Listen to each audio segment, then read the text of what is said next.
Assalamualaikum warahmatullahi wabarakatuh. Alhamdulillah wa syukrulillah wa salatu wassalamu ala rasulillah wa ala alihi wa sahbihi wa mawalah. Subhanaka la ilma lana illa ma'allamtana innaka antal alimul hakim. Bismillahi la yadurru ma'asmihi syai'un fil ardi wala fis sama' wa huwa samiul alim. Musyahidin al-kiram, terkhusus para santri Al-Muntazar dan para pendengar yang berbahagia. Di antara hal yang membuat spesial bulan Ramadan ini adalah 4 rukun Islam. Itu berada di dalamnya dan kita sebagai seorang muslim mampu menunaikannya. Yang pertama syahadat, yang kedua sholat, zakat, puasa, yang mana keempat dari butir rukun iman tersebut ada di dalamnya dan kita mampu menjalankannya. Dan ini tidak ditemukan pada bulan-bulan yang lain.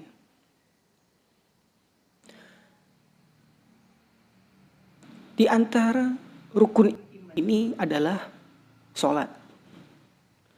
Sholat itu dalam berbagai redaksi dalil yang terdapat dalam Al-Quran dan hadis itu menggunakan diksi perintah. Ada beberapa hikmah yang kita bisa telaah dari pelontaran perintah dari Allah untuk menunaikan sholat ini. Kata perintah umumnya ditunjukkan kepada sesuatu yang dianggap penting. Artinya, sholat adalah sesuatu yang penting. Wajar saja orang tua memerintahkan kepada anaknya untuk bersegera makan. Karena 3 hari si anak tersebut belum makan.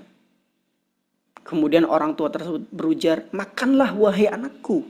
Perintah makan ini karena dianggap penting, tunjukkan oleh orang tua kepada anaknya karena anak tersebut memang tidak makan selama 3 hari dan berpotensi untuk meninggal. Kenapa sholat itu harus dengan kata perintah? Pertama, syariat Islam itu sangat memahami betul manusia beserta karakteristiknya. Wong sholat saja sudah menggunakan diksi perintah, nyatanya masih banyak orang-orang yang meninggalkannya. Bisa dibayangkan ketika sholat berbentuk anjuran, entah itu sunnah ataupun mubah, bisa dipastikan segelintir orang saja yang menunaikannya. Dalam kajian maqasid, kenapa harus berbentuk perintah?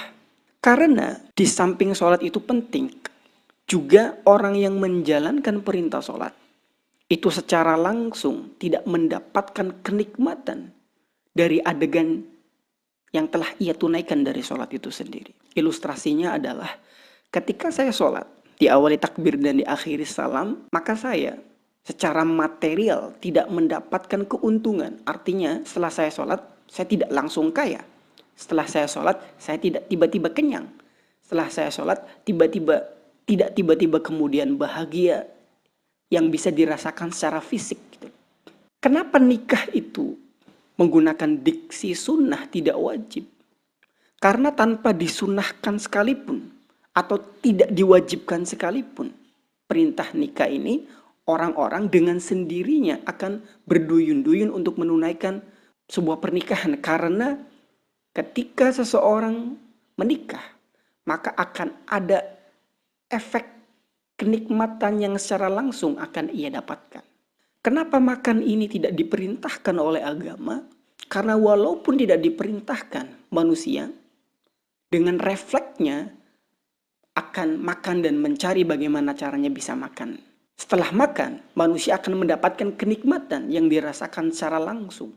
Karena sholat ini kenikmatannya tidak bisa dirasakan secara langsung oleh fisik dan lahir, maka digunakanlah dalil-dalil perintah. Nah, dalil-dalil perintah dalam sholat yang kita temukan dalam hadis ataupun sunnah, kemudian menghasilkan sebuah stempel, yaitu wajib. Bahwa sholat adalah di antara aktivitas yang harus dilakukan oleh orang yang merasa dirinya Islam. Saking begitu pentingnya sholat, kita dapat temukan dalam hadis ataupun Al-Quran, as-sholatu imaduddin, kemudian faman tarakaha faqad kafar, atau bainar rajuli wa bainas syirki wal kufri tarkus sholat. Sholat adalah tiang agama.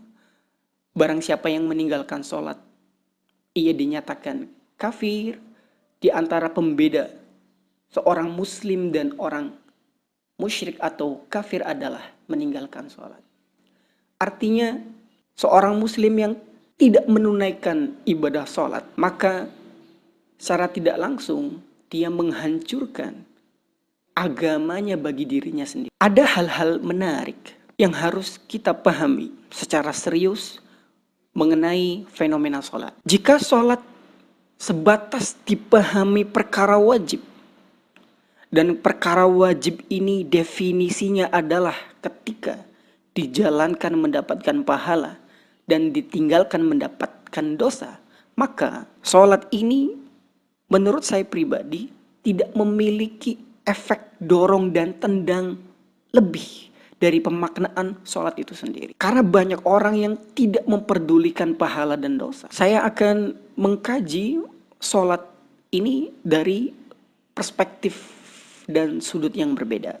Dalam kitab Muwafaqat karya Abu Ishaq Syatibi, meninggal pada tahun 790 Hijriah, seorang ulama Andalusia kelahiran Sativia di Spanyol saat ini.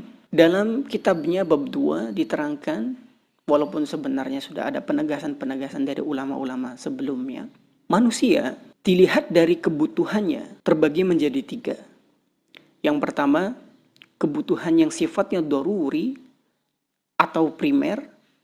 Yang kedua, kebutuhan yang sifatnya haji, sekunder. Dan yang ketiga adalah kebutuhan yang sifatnya tahsini atau tersier.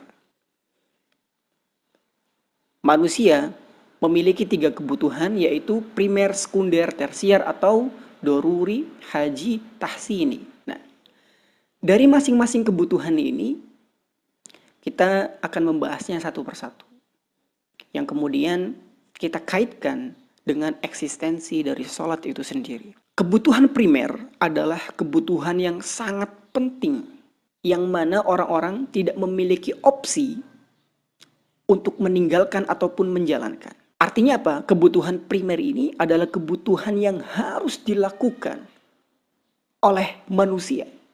Karena tanpanya manusia akan berhadapan dengan kehancuran yang sifatnya menyeluruh, masif, dan kolektif. Kebutuhan sekunder adalah kebutuhan yang penting, direkomendasikan untuk dilaksanakan.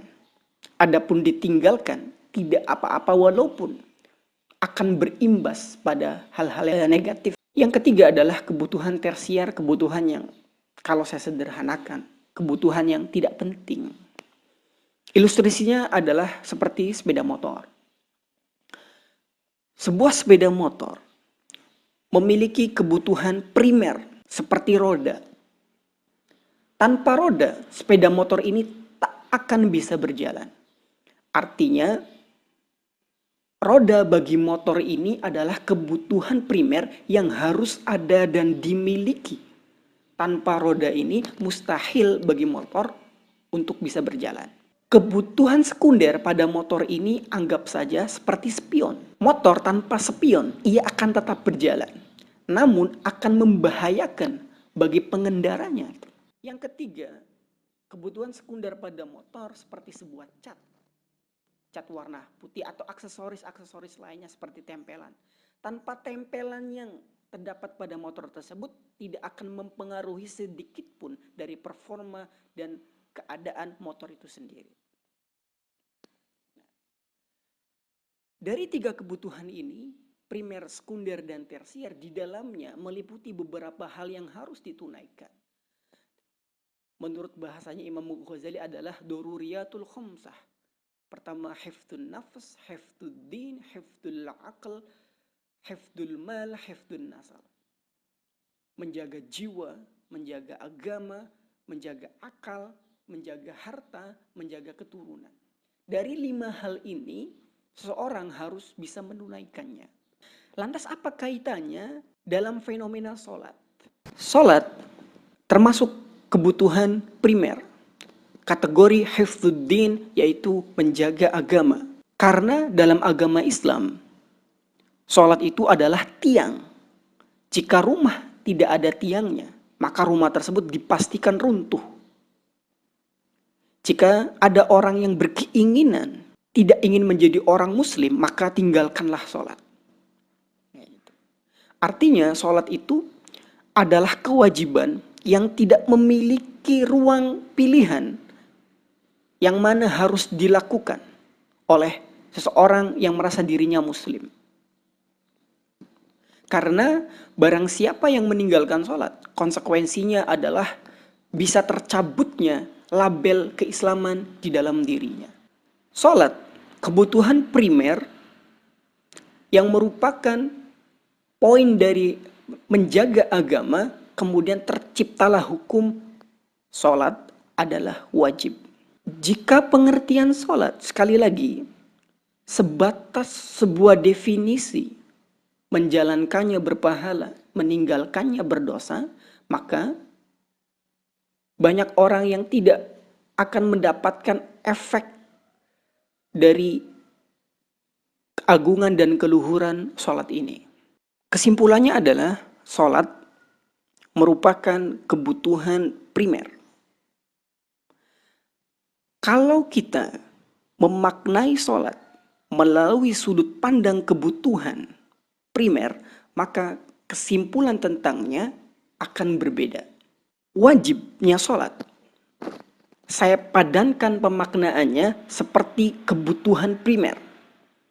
Kebutuhan primer itu adalah kebutuhan yang sangat penting, yang mana seseorang tidak memiliki opsi untuk meninggalkannya terkecuali hanya wajib menjalankannya.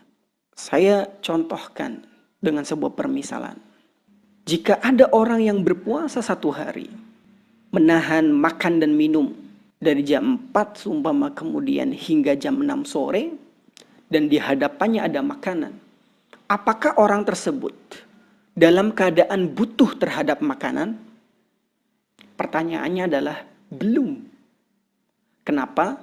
Karena ketika seseorang tersebut menahan lapar seharian dan di hadapannya ada makanan, itu belum dalam keadaan butuh primer.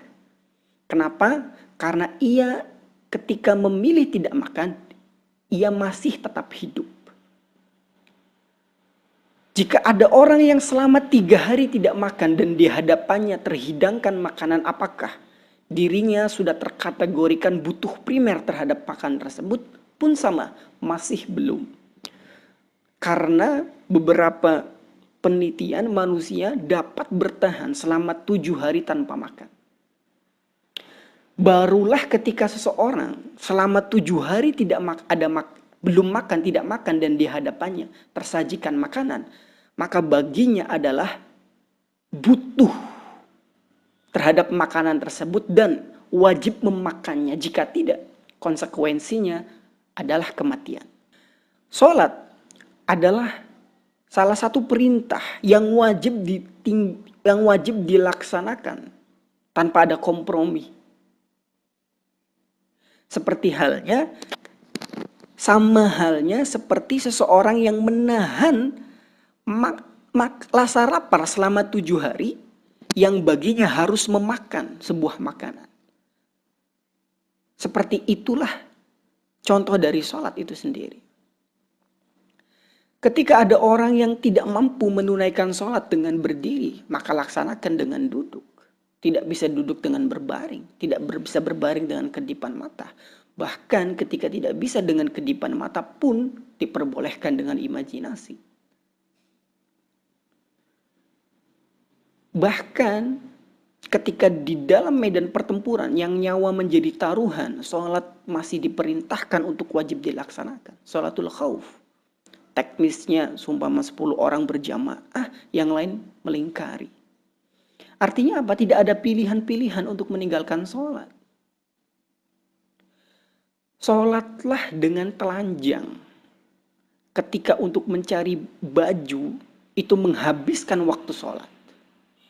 Sholatlah tanpa menghadap kiblat. Jika untuk mencari arah kiblat, itu menghabiskan waktu sholat itu sendiri. Karena di Indonesia itu banyak orang yang meremehkan sholat, kemudian memilih untuk mengkodok. Nah, kodo ini beberapa pengertiannya masih menjadi rancu dan gagal paham oleh banyak kalangan. Koreksi jika salah. Kodo itu adalah koreksi jika salah. Banyak orang yang sedikit keliru dalam memahami sholat kodo. Kodo itu bukanlah pengertian dari mengganti sholat fardu yang telah kita tinggalkan pada waktunya. Bahkan tidak ada satu ulama pun yang mengatakan bahwa sholat qadha itu adalah pengganti dari sholat fardu yang telah kita tinggalkan pada waktunya. Kecuali karena dua alasan, lupa dan tertidur. Tapi kita sisihkan, penjelasannya menyusul. Memang ada beberapa ulama yang mengatakan jika seseorang meninggalkan sholat pada waktunya, baginya melaksanakan qadha. Tetapi ada ulama yang mengatakan lain, boleh tidak melakukan sholat qadha. Kenapa? Walaupun ada silang pendapat antara yang mengatakan sholat qadha dan tidak sholat qadha bagi yang telah meninggalkan sholat fardu pada waktunya, tetapi dari perselisihan tersebut ada titik mufakat, yaitu sholat qadha yang dilakukan itu fungsinya tidak mengganti sholat fardu yang telah kita tinggalkan tetapi sebatas bentuk ekspresi dari rasa bersalah karena meninggalkan sesuatu yang sakral dan penting. Jika kita meninggalkan sholat karena malas kemudian mengkodonya, maka status kodo itu adalah bukan mengganti sholat fardu yang telah kita tinggalkan. Adapun ketika kita menunaikan sholat kodo, ya tidak apa-apa dilakukan, tetapi itu bukan mengganti, sebatas bentuk dari rasa bersalah dan mengekspresikannya. Ada dua alasan yang halal untuk dilakukan seseorang melaksanakan sholat qadha adalah karena alasan tertidur dan lupa. Dalam hadis diriwayatkan, man nasiya sholata aw nama anha fakafartuha ayyusalliha idza dzakara. Jika seseorang lupa atau tertidur, maka baginya boleh sholat qadha dari waktu yang ia ingat gitu. Itu pun sebenarnya ketika seseorang meninggalkan sholat karena lupa dan tertidur, sebenarnya adalah adegan yang mustahil untuk terjadi jika kita memahami sholat sebagai kebutuhan primer. Kebutuhan primer itu contohnya adalah ketika seseorang tidak makan selama 7 hari. Maka makanan itu penting baginya yang harus dimakan. Makanan tersebut anggap saja adalah sholat. Dan kita, orang yang belum makan selama 7 hari, adalah orang yang akan melaksanakan sholat atau orang yang memahami sholat itu sendiri. Tidak mungkin seumpama kita tidak makan selama 7 hari dan di hadapan kita ada makanan, tiba-tiba kita memilih untuk tidur, itu tidak mungkin. Tentu saja dia akan memilih makan terlebih dahulu, kemudian dia melanjutkan tidur. Tidak mungkin orang yang tidak makan selama 7 hari di hadapannya ada makanan, tiba-tiba dia lupa, oh saya sudah makan atau belum. Itu tidak akan terjadi. Jikapun itu terjadi, bisa jadi ia memahami sholat tidak sebagai kebutuhan primer dalam dirinya. Sehingga dari uraian yang ada, sholat adalah perintah yang mustahil ditinggalkan dalam keadaan apapun bagi seorang muslim yang benar-benar muslim. Terakhir, kenapa harus ada penjelasan semacam ini? Agar kita mengartikan sholat tidak sebatas perintah wajib yang ketika ditinggalkan berdosa dan dilaksanakan berpahala. Tetapi dalam perintah wajib tersebut kita menghayati dan memaknai sebagaimana sholat itu sendiri sebagai sesuatu yang sangat besar dan luhur gitu. Jika sholat dipahami menjadi sebuah kebutuhan primer bagi seseorang, maka mustahil baginya untuk meninggalkan sholat tersebut dalam keadaan apapun.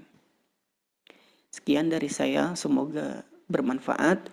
Ihdinas siratal mustaqim, wallahul muwaffiq ila aqwamit thoriq. Wassalamualaikum warahmatullahi wabarakatuh.